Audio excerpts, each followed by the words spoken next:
I have been doing so since the first time I entered Parliament in 2001. And at every budget, I have made it a point to make an intervention under this ministry. That's because, Honourable Presiding Member, the Ministry of Foreign Affairs in the history of this country, particularly since the ethnic conflict took on fairly large proportions, has been one of the key ministries that have been used by consecutive governments against a counter-insurgency strategy.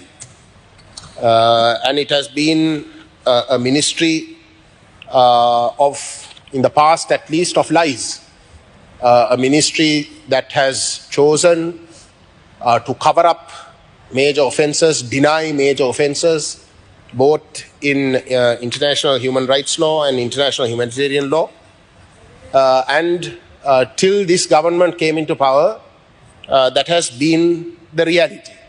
It has essentially been one of the key aspects of the ministry has been to tackle the Tamil people's claim for their rights in this island, and has been spearheading a campaign to portray the Tamil struggle for our rights as one of mere terrorism, and has carried out a campaign against the Tamil people at large.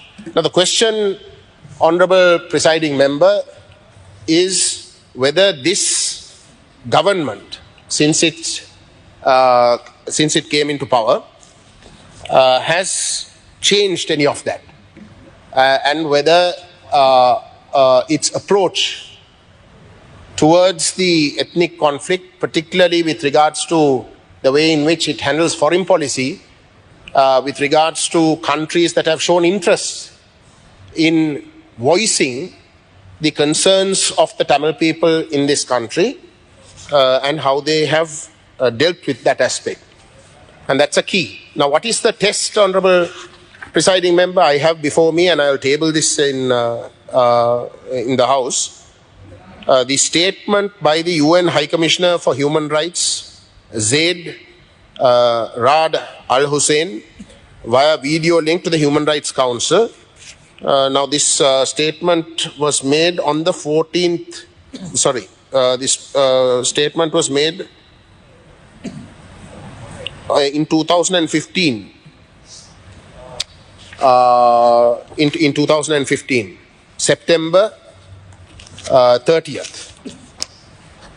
Now, in this statement, I think it's a very important statement, because it is after the statement that the then government in 2015 co-sponsored a resolution in the Human Rights Council.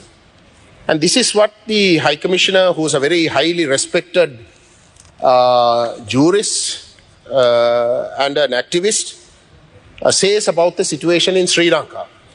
I welcome the government's commitment made before this council to investigate these violations and ensure accountability, despite the opposition of some political parties and sections of the military and society. The unfortunate reality is, however, that Sri Lanka's criminal justice system is not currently equipped to conduct an independent and credible investigation into allegations of this breadth and magnitude, or to hold accountable those responsible for such violations. He goes on to say, firstly, Sri Lanka lacks a reliable system for victim and witness protection. And then he mentions a few matters there. Secondly, he says, the domestic legal framework is inadequate to deal with international crimes of this magnitude. Specifically, Honourable Presiding Member, the High Commissioner refers to the fact that Sri Lanka does not have in its laws international humanitarian law violations, mass crimes as offences, and that therefore states a very valid point that Sri Lanka is not equipped to deal with the nature of the crimes that is being accused of. Thirdly, and this is the most important part that I wish to bring to the Honourable Minister, who is thankfully here present, he says the state security sector and justice system have been distorted and corrupted by decades of impunity. The independence and integrity of key institutions such as the Attorney General's Office and the Human Rights Commission remain compromised. The security forces, police and intelligence services have enjoyed near total impunity and have not undergone any significant reform since the armed conflict. That remains a fact even today, even whilst the Honourable Minister presents his case under this head of foreign ministry. And he goes on to say this. This is why I have recommended the establishment of an ad hoc hybrid special court integrating international judges, prosecutors, lawyers and investigators, mandatory to try notable war crimes and crimes against humanity with its own independent investigative and prosecuting organ, defense office and witness and victims protections program in a highly polarized environment, which is what Sri Lanka is even today. Such a mechanism is essential to give all Sri Lankans, especially victims, confidence in the independence and impartiality of this process.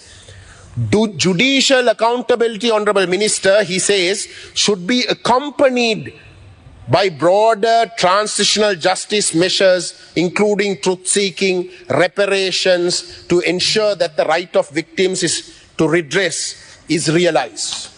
I'll table this entire report to this House. Now I'm saying this and I spent some time in marking this because it is after this report that the 2015 Good Governance Government, or that's what they call themselves, I don't agree with it, agreed to co-sponsor a resolution.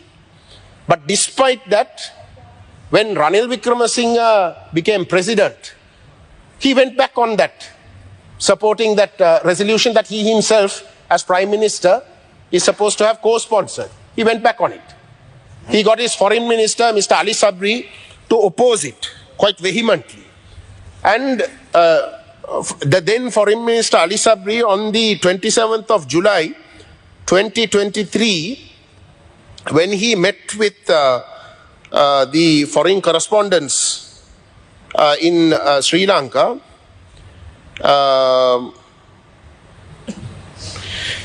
he very clearly justified going back on the resolution and merely creating a Truth and Reconciliation Commission, a TRC, to ward away international intervention or international interference. And in doing so, the most important part, I have two articles here which again I will table. One titled Truth and Reconciliation Commission could help Sri Lanka starve of foreign intervention. And another one, Sri Lanka's Truth Commission is to ward off international interference and will have no prosecuting powers. I will table both of them, where he assures on the 23rd of September, on the 27th of July 23, he assures the foreign correspondents, and on the 4th of September 2024, he assures this House. He comes to Parliament and he assures this House about recommending the Truth and Reconciliation Commission, as that commission will never have prosecutory powers. Now that is the previous government's position. The government before that with Gotabaya Rajapaksa, Mahinda Rajapaksa, we all know they are suspected war criminals, that they are not going to prosecute themselves. Any fool will know. So we don't expect that from them. But it was Ranil Wickremesinghe who co-sponsored that resolution that Ambassador Zaid, High Commissioner Zaid had presented, who goes back on it and gets his Foreign Minister Ali Sabri, who was the advisor to the then Defense Secretary Gotabaya Rajapaksa and Mahinda Rajapaksa, to make this statement regarding no prosecutions. Now again, the current president, when he was campaigning for the presidency has made repeated assurances that not a single person will be brought before court. So there will be no judicial proceedings against any violators. He has said it repeatedly, not once, several times. From before he became president, then after he became president, whilst he was campaigning for the parliamentary election, he has made those assurances. And it is in that context, Honourable Presiding Member, that my good friend, the Honourable Foreign Minister, went to Geneva this time. And he too has opposed the resolution. And instead, what he calls for is a domestic mechanism. If I'm not mistaken, he calls for a truth and reconciliation mechanism to deal with all wartime atrocities. But very clearly, not once has he given an assurance that there will be a criminal prosecutory process. Now, if a criminal prosecutory process is to happen, Honourable Presiding Member, it is quite clear it cannot be domestic. It is quite clear, if you really want to have reconciliation, if you really want to get to the bottom of this, then that process must be credible vis-à-vis the victims. And for it to be credible vis-à-vis the victims, it cannot possibly be domestic. At the very least, it must be an ad hoc hybrid mechanism where the control of those investigative processes must be international in nature. That is the only minimum way in which you can in some way have credibility, or give credibility for that process to victims. Now the question, Honourable Presiding Member, is whether this government has departed from past practices. That is the key question. And it is my view, very unfortunately, that this government has not departed. And there are serious doubts with regards to this government, not with regards to the NPP as such. But we cannot forget, and I say it with utmost sincerity, that the JVP, when Mahinda Rajapaksa was president, was its ardent supporter. Was its most ardent supporter with regards to a military solution. In fact, if I'm not mistaken, the current president, Mr. Anura Kumara Dissanayake, on several occasions has taken credit for the fact that it is the JVP that managed to give a holistic argument justifying a military solution. That the government at that time was merely talking racist rhetoric, communal rhetoric, but it is the JVP that very technocratically created the justification to mobilize the public in favor of the war. In favor of a total war was the word he used. So in that context, the question is whether genuinely this government can spearhead an accountability process. A process that you supported so heavily, knowingly that there were very grave offences taking place. You, despite that, chose to go ahead with the complete support for the war because in your own logic you felt that it was more important to destroy the LTT regardless of what the side effects will be. What the side effects will be. And today when as victims we say that we face genocide, and when the High Commissioner, probably the most respected jurist when it comes to human rights and international humanitarian law, says that Sri Lanka is not equipped because of the nature of the conflict, the polarization that is within, that a domestic mechanism just will not do. The question then is, what is the answer that the government has? I repeatedly said, and I'll say it again, the last 77 years has been an utter disaster for the Tamil people. The last 77 years has been an utter disaster because it has been a racist regime that has come time and again. They may say something, at a particular time that is a bit soothing, but in reality their practices has been against the Tamil people, against accepting the rights of the Tamil people. The only time that a government has genuinely come into power that is a departure from those two parties that have governed from time to time over the last 77 years is this government. But this government also has a huge spot, a huge mark on its back. Because it is this government or the JVP that supported the most heinous times faced by the Tamil people, which was the Mahinda Rajapaksa regime. So therefore, it is your government that must come clean. Now I am asking the Honorable Foreign Minister, why on earth are we frightened of an international mechanism? If we actually did not commit any offences, the Tamils are not running away. Why are we running away? Then you know for a fact that the nature of the conflict that took place is so polarizing that an internal mechanism will just not do. Why not submit to an international mechanism and actually come to the truth? Shouldn't the Tamil people deserve at least that? It doesn't mean that just because we go through a prosecutorial process that there cannot be reconciliation. That there cannot be reconciliation. But if you do not have criminal justice at the heart of this process, then everything else is a cover-up.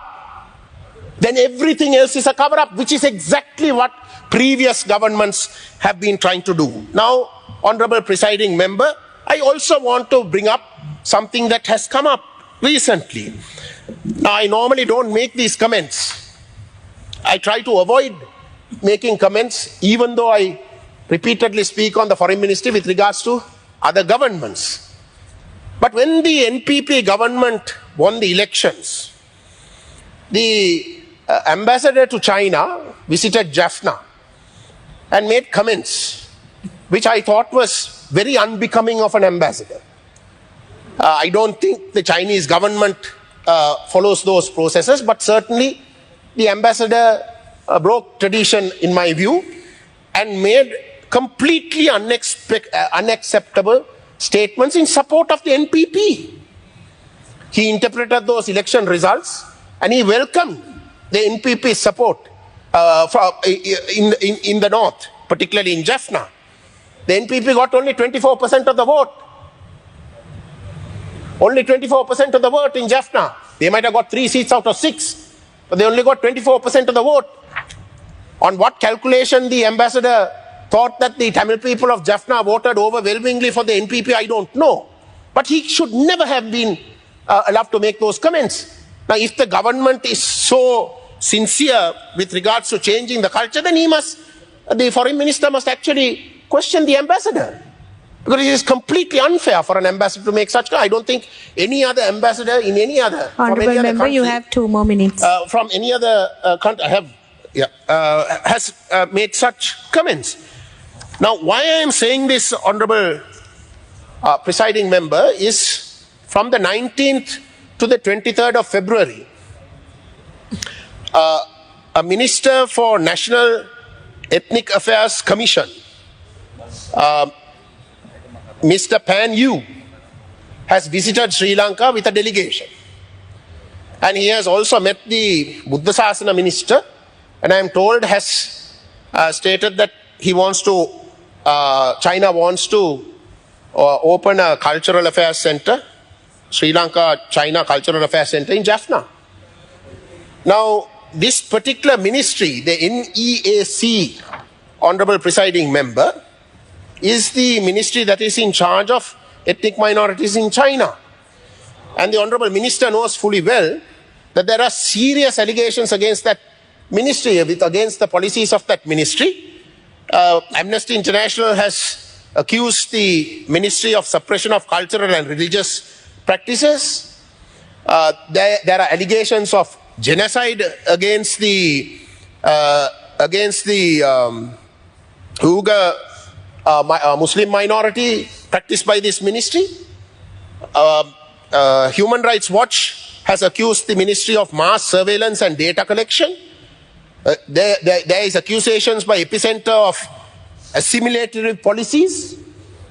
And China's head of ethnic affairs is keen to end minority culture.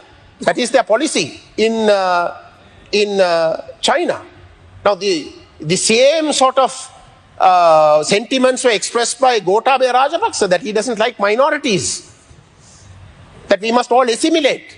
Honorable member, Now, your when time the is up. Chinese ambassador goes to Jaffna soon after the elections and makes these comments, and then when a minister who's very controversial, whose ministry is one of the most controversial ministries in China, visits Sri Lanka, and it's a secret visit, Honorable Presiding Member. What on earth would a Chinese minority-related ministry come to Sri Lanka and not meet any of the minorities? One only meets Buddha Sasana ministry. And the Buddha Sasana ministry, especially the archaeological department, is something that is extremely controversial. We have been accusing the archaeological department specifically of systematically carrying out cultural genocide in the Northeast. I would urge the Honourable Minister to come clean. If India or if America or if any other country minister had come and visited, my God, it would have been all over the papers. People would have been criticizing every single word that a minister says. But this minister and a delegation has come and gone and we don't know anything about it. We have to do research to find out what has happened, especially in the backdrop of the way in which the ambassador has made comments and this particular ministry has been accused in China. I think the minister must come clean. Thank you very much.